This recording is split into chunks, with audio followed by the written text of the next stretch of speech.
2025 is shaping up to be a huge year for crypto, so I'm making sure that I'm ready to make the absolute most out of this. Now, some people think that the bull market could run all year, while others think that it can peak a lot sooner than that. But one thing that I know for sure is that we don't have forever, and that's why I'm locking in right now. I've went ahead and put together a 2025 game plan for crypto investing, and I want to break it all down for you today. Now, this isn't just a bunch of random ideas though, it's actually a careful and well thought out strategy to take advantage of the biggest opportunities in the market today. And to make all of this happen, well, I'm focused on just a few things in particular, and that would be trending narratives, new ecosystems, airdrops, and most importantly, knowing when to take your profits off of the table. Now let's go ahead and dive into all of this. Okay, so first up, I'm keeping myself well informed on all of the trending narratives. Now, staying on top of these is crucial if you want to be early to the next big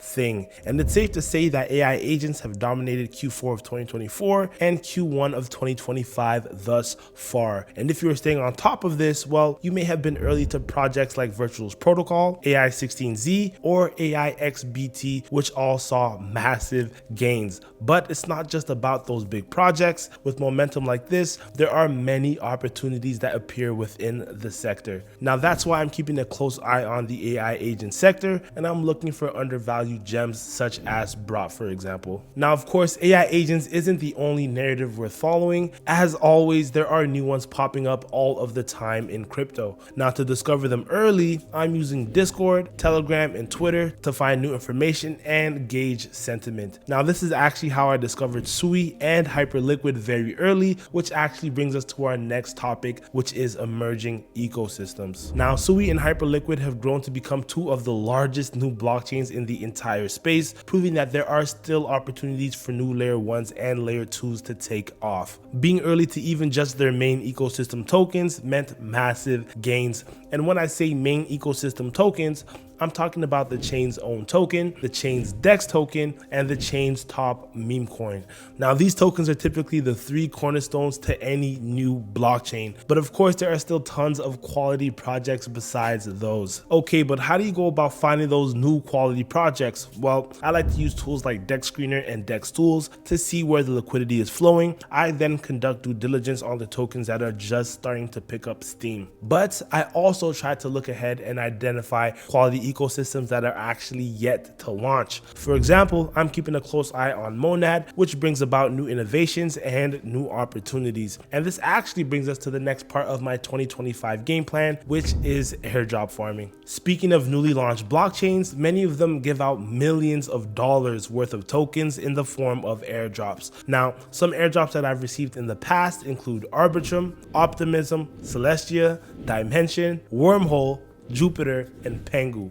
These were all total game changers for my portfolio, and that's why airdrops are one of the most important parts of my game plan to absolutely crush it in 2025. Eligibility for these airdrops all varied, but in general, being early to pre-launch projects can reward us handsomely. Now, new projects often reward users who they deem to be early contributors to their network, and this could be testing the network via testnet campaigns, using dApps before they launch a token, or simply signing up for the airdrop like how Aptos did it in season 1 of their airdrop. Now, airdrops come in different shapes and sizes. Some can be a total waste of time and effort, whereas others can be incredibly lucrative for your portfolio. So to identify the ones with potential, I look at 4 key metrics in particular. How much capital has the project raised? Who have they raised it from? How many users do they have? And what is the general sentiment or hype around the project? If the project has raised a significant amount of capital, they actually have the ammo to deliver a big time airdrop, so it could be worthwhile climbing the leaderboard for that project. However, the source of funding is also very important, because certain VCs like Polychain Capital or Jump Capital actually have a history and a pattern of investing in projects that conduct airdrops, because these token launches are actually a way for them to recoup their capital from earlier funding rounds. That's why in the best case scenario, I would target projects with no VC involvement at all. Although these are rare, they tend to have better price action following during the actual token launch.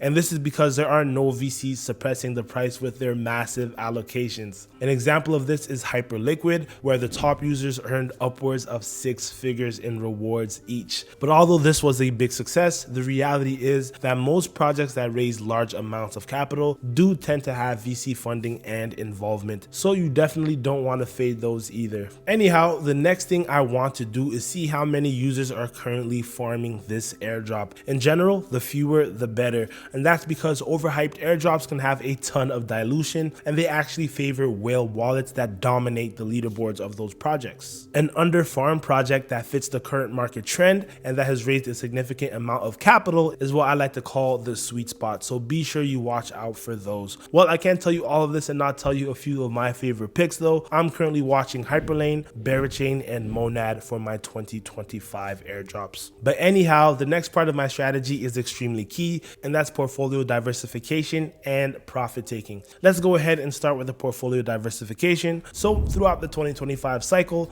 I'm keeping 40% of my portfolio in Bitcoin. Now, my BTC holdings have been the bedrock of my portfolio, and I always rotate large gains back into BTC. Over a long period of time, nothing has outperformed Bitcoin, and it proves time and time again to be the best hedge against inflation. So this provides an important layer of stability to my crypto portfolio. Next up, 25% of my portfolio is allocated to mid to large cap tokens. If we see an alt season this year, new ecosystems with strong fundamentals actually have the potential to go on a run. So their tokens are great targets for this particular part of my portfolio. Then 15% of my portfolio is reserved as dry powder. Now this is cash on the sidelines ready to be deployed into new opportunities as they come up, and this is a very critical component to my portfolio. So after large market swings, I'm always making sure I rebalance my dry powder allocation. Next up, 10% of my portfolio is allocated to low cap projects with good fundamentals and early signs of traction. These have the opportunities to hit those 10x's, even 100x's if we hit it right. Then I have 5% of my portfolio strictly reserved for airdrop farming. Now, some airdrops require you to accumulate volume on different dApps or interact with different protocols using real liquidity. So that's why I need a good amount of capital reserved specifically for this purpose. Lastly, I allocate up to 5% of my portfolio into new meme coins.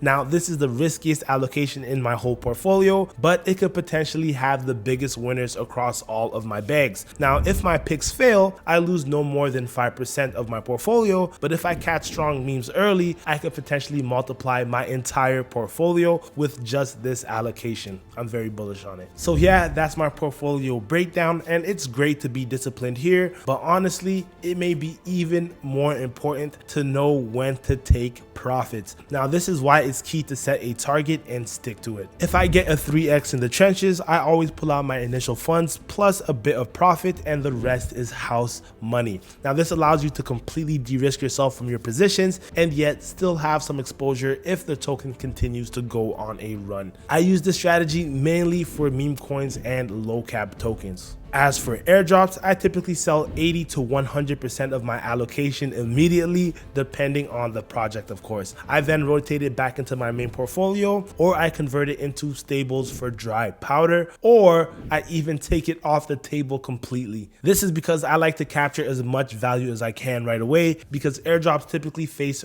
early sell pressure from claimers, VCs, and even the teams themselves. Plus, if I'm bullish on a project, I can always buy back in later. And finally, the exit target that I've set for my 2025 game plan is $200,000 per Bitcoin, or Q4 of 2025 to get here. Whichever comes first will be my signal to go ahead and start taking profits aggressively across most of my crypto portfolio. And then I wait for the next bull run to start so I can do this all over again. That's my 2025 game plan, but what about yours? Are you doing anything that I'm not doing? Let me know in the comments below. Also, I mentioned that I'm keeping a close eye on AI agent projects this year, so if you're interested in that sector, be sure you watch this video that my co-host Kevin made, and I'll see you in the next one. Peace.